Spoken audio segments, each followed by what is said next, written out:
someone said, I'm afraid of cold calling because more likely for sale by owners or leads on the dialer will only curse at you or even hang up. Well, look, at the end of the day, people are going to curse you out. They're going to tell you everything under the sun.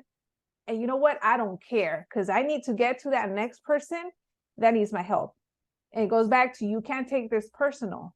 So, you know, I get fired up because, yeah, I used to think like, oh my gosh, they're going to yell at me. And, oh, you know, I've gotten harassed. People call me like 20 times back. And I'm like, man, like, I need to block this person because they hate me.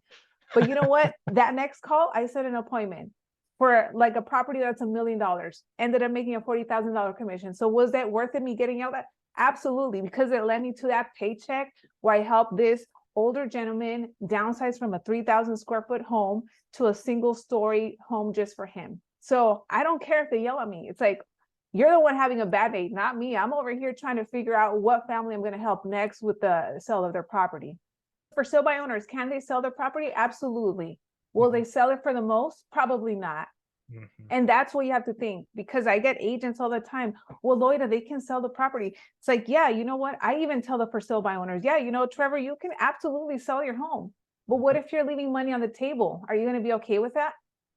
What if someone else is walking into $20,000 in equity that could have been yours, but because you wanted to do this on your own, you completely missed out?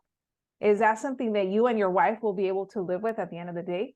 So, you know, these are all things that over time, after making thousands of phone calls, I come up with these lines that leave these for sale by owners like thinking like, oh man, this girl's right. Like maybe I should listen to her and see what she has to say, because at the end of the day, they all care about their bottom line and walking away with the most. And I say, look, Trevor, at the end of the day, are you more concerned about selling the property on your own or getting the most money? And they're always going to say, oh, well, I want the most. Okay, well, what if working with an agent actually got you those results? Wouldn't you want to know? Yeah, I would. Be quiet. That's another thing. Maybe some of you are talking way too much, thinking that you have to justify yourself trying to convince a seller to hire you. And what you need to do is that you need to start listening more. Why are they going for sale by owner? Why are they expired? What happened? What was their previous experience? How did they pick that agent? You know, there's so many scripts out there. If you have Vulcan 7, they even have a section where you can download scripts as well. But you need to learn to dig for motivation with whoever it is that you're talking to. If they're motivated, if they need to sell, then you need to figure out how you can position yourself to be the best agent that can help them with that move. Because again, if you're not doing this, someone else will do it.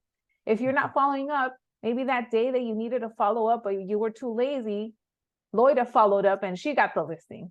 So that's what I want you to think. I know a lot of you have been watching me for a long time. You watch my YouTube videos. Whenever you don't feel like making calls, just pretend there's like a little Loida on your shoulder. Be like, get it together. You can do this, because you can. Would you agree that as far as like what ultimately what their decision is, whatever they go with, you don't have control over, but what you do have control over is consistency and knowing your market. You have the power, you have the control within yourself to know exactly what your market is to be. And then as long as you're consistent, like you said, as long as you're consistently calling, if you're like, I'm making one call a day and I'm like, you know what, nothing's working. It's like, okay, all right, well, maybe let's try something. Yeah. And you know what, Trevor, I'm glad that you're bringing that up, because I get a lot of agents that say, you know what, cold calling doesn't work. And if you're thinking that, well, let me ask you this. How many calls are you making every day? How many calls are you actually making every day? How long are you on the phone? If you're telling me that, you know, you're making 5 contacts every day, well, yeah, you're not going to get any results. You know, in the beginning, I was making 30 contacts. I was having 30 conversations every single day. So I'm getting results.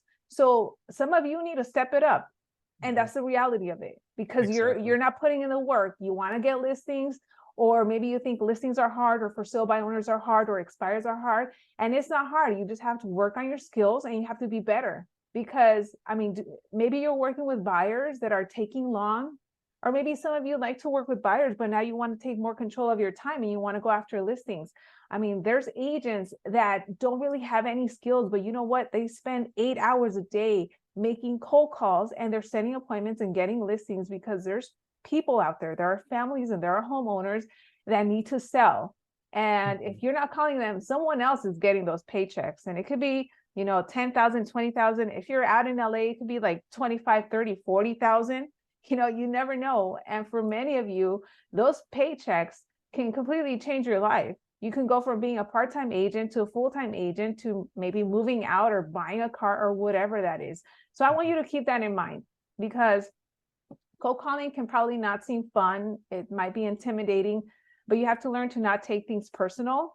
And once you start working on your skills, then you start to become more confident. And then if you take notes and you start implementing and get something like Vulcan 7, it's only going to be a matter of time for you to start setting appointments and getting those listings.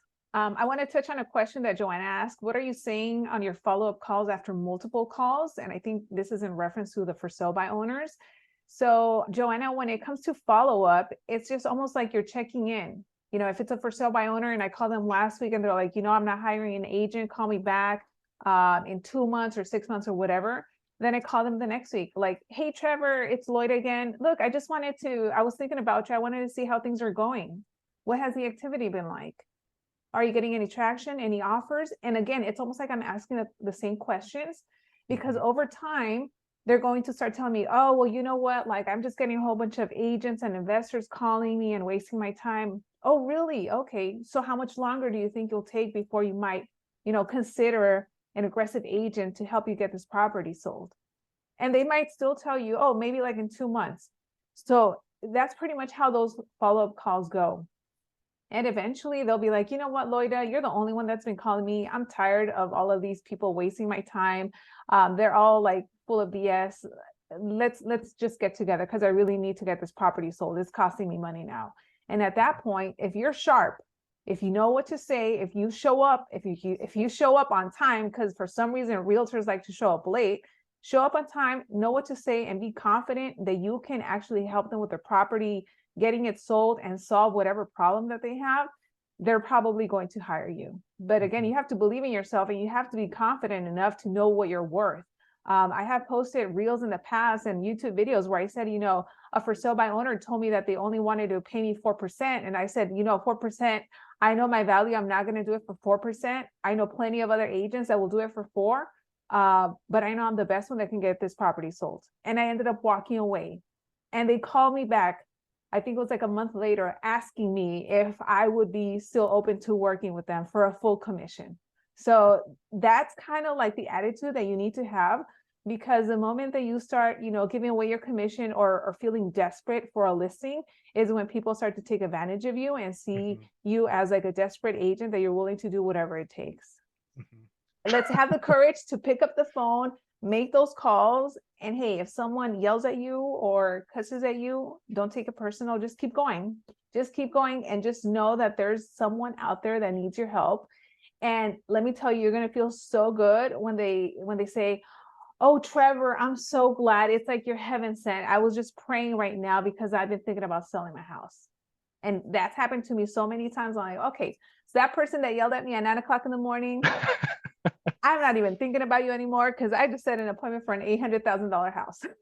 That's awesome. That's amazing. Yes, I that's love how it. you want to think. Mindset is key.